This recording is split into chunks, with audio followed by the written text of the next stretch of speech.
This is how my basement started. It was unused, builder grade, it had no character, and it had no identity. Just a blank space with no real reason to exist. I didn't change the layout, I didn't touch the flooring, and I didn't move a single wall. But I did turn it into this.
What you just saw wasn't a renovation. Nothing structural changed in this room, and that's important because this is exactly where most people start.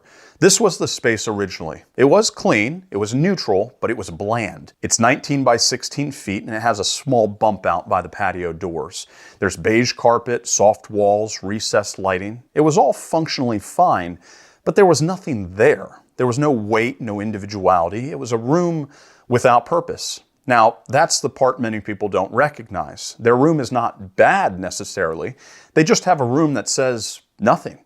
So the goal here wasn't to just decorate it. It was to give it a voice. What this becomes is not a basement. It reads like a room that's always been here, a private space inside a much larger home. And the way that happens is not simply by adding things. It's by controlling how the room is perceived. I didn't redesign the architecture. I overwrote it without touching it. Originally, this was just a drywall box, flat lighting and no hierarchy. Everything existed at the same level. Now there's structure, a visual break across the wall that creates two systems, the lower half being grounded, the upper half being more intellectual. That single move does a lot. It anchors the room and it gives it stability. But structure alone doesn't create atmosphere. Before this, everything was lit from above. It was even and flat, and there was no sense of profoundness. Now the light is layered. You have bright zones, dim zones, shadow zones, and that's what creates atmosphere. Once the atmosphere changes, the way the room is used starts to change too. Originally, this was just space. Now it suggests behavior. Reading, thinking, conversation, collecting. The room is telling you how it wants to be used. When a room has multiple uses, everything in it needs to be part of the same system. Here, I have leather, dark wood, brass, and aged artwork. That's what allows the density without the chaos. Nothing feels random because nothing is. That also applies to what was not changed. The carpet stayed, but now it disappears because the attention was redirected.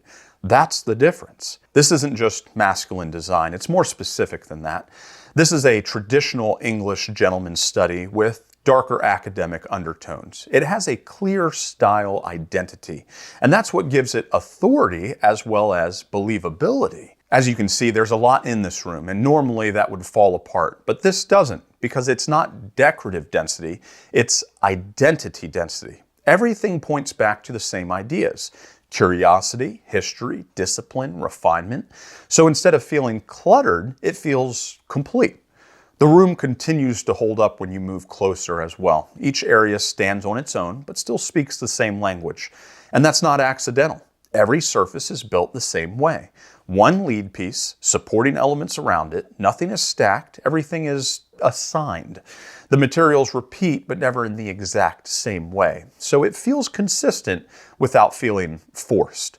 The small additions are what makes it personal. Those aren't just objects. They're evidence of interests, of experiences, of selfhood. Even the references are consistent: strategy, reflection, intrigue, and craft. That's what ties everything together. At the end of this, nothing about the structure changed, but everything about the room did. This started as a neutral space, and now it feels like it belongs to a completely different home. Not because there's more in it, but because every part of it means something. Now, if you're looking at this and thinking, why does this feel so different? The better question might be, what can you actually take from this and apply to your own space? Because none of this is out of reach. So where do things usually fall apart? And then how do we go about solving those? Well, first, most rooms feel flat. Why? Because everything blends together. The same wall color from floor to ceiling with no form of separation. If that's your space, you need a bit of structure. Something as simple as a visual break across the wall, a chair rail, paneling, even a change in tone instantly gives the room a foundation. Now your eye has a clear stopping point and the room finally starts to feel, well, structured. If you're trying to create a space like this in your own home, I put together a free guide with 10 masculine color palettes. These combinations always work and it will give you a great starting point. The link is in the description below. Lighting is another big one. It can kill a room.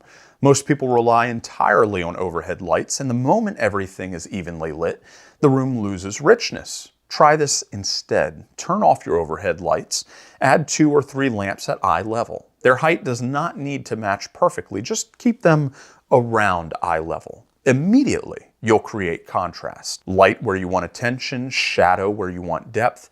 That alone will change how the room feels. Something else, a lot of spaces feel like a mix of different things that were never meant to be in the same room.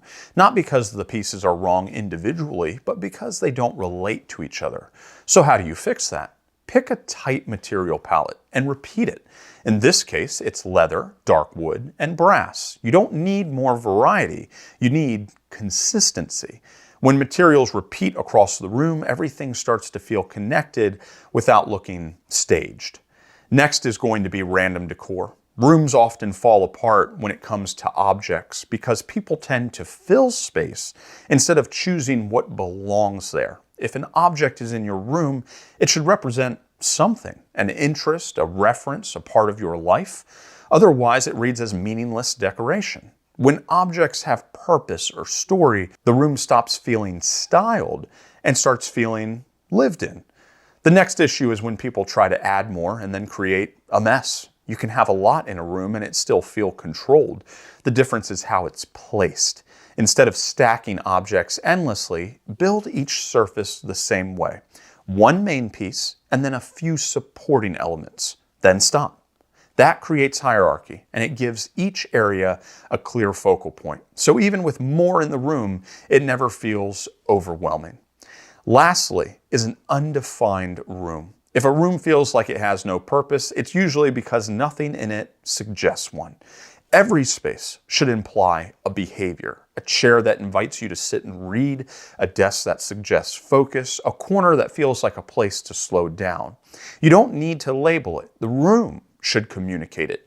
And once that begins to happen, the space starts to feel natural. So when you look at a room like this, it's not one big change that makes it work. It's a series of small decisions: structure, lighting, materials, objects, and placement. None of them are complicated on their own, but together they completely change how the room presents. If you liked the video, hit the thumbs up. If you feel like sticking around a while, feel free to subscribe. See you in the next one.